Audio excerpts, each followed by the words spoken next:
Hello everyone, आज हम the limitation act 1908 का part 3 computation of period of limitation start करेंगे। इस पार्ट में सेक्शन 12 से लेकर सेक्शन 25 तक सेक्शंस शामिल हैं और आज हम सेक्शन 12 पढ़ेंगे। सेक्शन 12 की हेडिंग है exclusion of time in legal proceedings. मतलब ये कि कौन सी लीगल प्रोसीडिंग्स से कौन सा टाइम किस टाइम पर एक्सक्लूड होगा। अब सेक्शन 12 के सबसेक्शन 1 का टेक्स्ट देख लेते हैं जो कहता है in computing the period of limitation prescribed for any suit, appeal और application the day from which such period is to be reckoned shall be excluded. सबसे पहले तो इस बात पर गौर करें कि सब सेक्शन 1 सिर्फ सूट, अपील और एप्लीकेशन की बात कर रहा है। आगे सबसेक्शन 1 आपको पावर देते हुए कह रहा है कि जिस दिन से किसी सूट, अपील या एप्लीकेशन के लिए टाइम काउंट किया जाएगा उसे आप प्रेस्क्राइब्ड लिमिटेशन पीरियड से एक्सक्लूड कर सकते हैं। इसे एक मिसाल से समझते हैं। फर्ज करें मिस्टर एक्स और मिस्टर वाई के दरमियान एक कॉन्ट्रैक्ट हुआ जिसे 2 माह बाद मिस्टर एक्स ने ब्रीच कर दिया। कॉज ऑफ एक्शन 10 जून 2020 को अराइज हुई जिसके लिए 3 इयर्स का लिमिटेशन पीरियड है।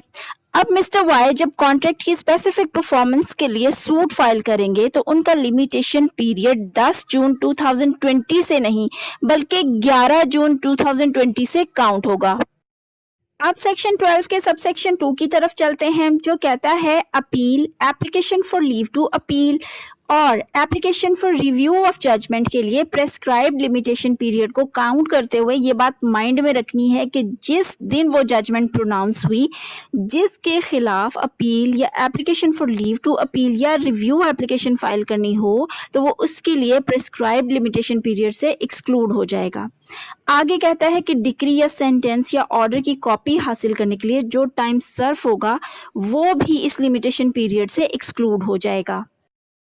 इसे अच्छी तरह समझने के लिए एक मिसाल को देख लेते हैं।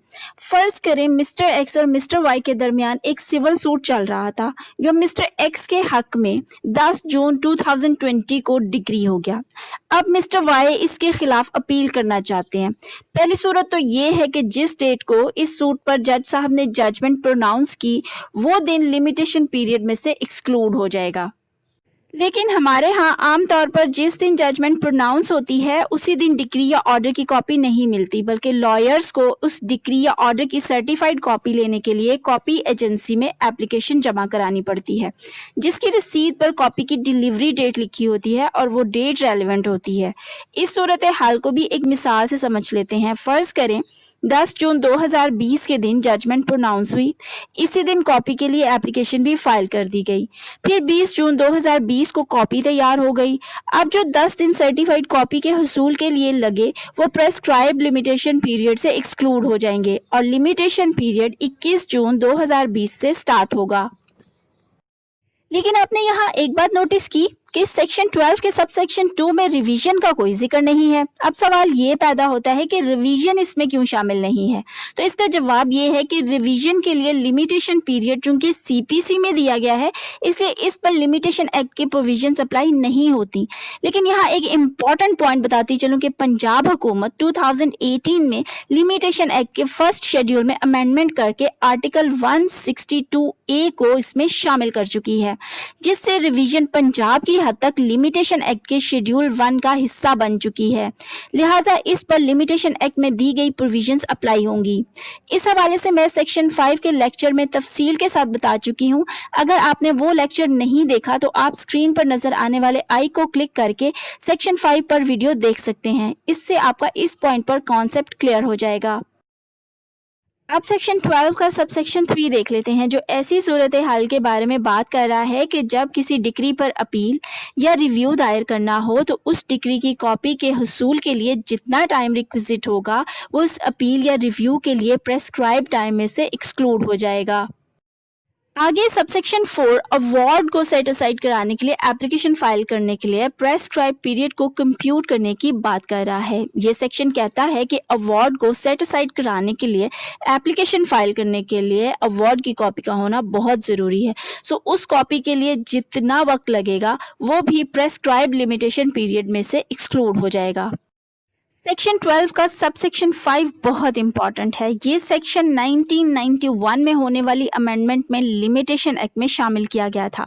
सब सेक्शन 5 कहता है कि सब सेक्शन 2, 3 और 4 में बताए गए पर्पसेस को पूरा करने के लिए जो requisite time decree, sentence, order, judgment या अवार्ड की कॉपी के लिए सर्व होगा, वो वक्त जिस दिन कॉपी के लिए दरख्वास्त दी जाएगी और जिस दिन दरख्वास्त गुजार को एक्चुअली इंटीमेट किया जाएगा कि भाई आपकी कॉपी डिलीवरी के लिए तैयार है, आके ले जाएं, उस अमल के दरमियान जितने दिन का वक्त लगेगा वो प्रेस्क्राइब्ड लिमिटेशन पीरियड से एक्सक्लूड हो जाएगा। आखिर में सेक्शन 12 के हवाले से कुछ इंपॉर्टेंट पॉइंट्स बता दूं। फर्स्ट पॉइंट, सेक्शन 12 एक एक्सक्लूजनरी प्रोविजन है। सेकंड पॉइंट, इस सेक्शन को अप्लाई करने के लिए किसी एप्लीकेशन या प्रेयर की कोई ज़रूरत नहीं होती। कोर्ट इस टाइम को एक्सक्लूड करने के लिए ड्यूटी बाउंड होती है। थर्ड पॉइंट, ये सेक्शन क्रिमिनल प्रोसीजर कोड पर भी अप्लाई होता है। फोर्थ पॉइंट, सेक्शन 12 के तहत टाइम की एक्सक्लूजन को as a matter of right claim किया जा सकता है। फिफ्थ पॉइंट, इस सेक्शन में यूज होने वाले एक्सप्रेशन टाइम रिक्विजिट का मतलब है कि वो वक्त जो प्रॉपरली एंड रीजनेबली रिक्वायर्ड हो। उम्मीद करती हूँ आपको सेक्शन 12 की समझ आ गई होगी। अगर कोई पॉइंट रह गया हो तो आप कमेंट्स में पूछ सकते हैं।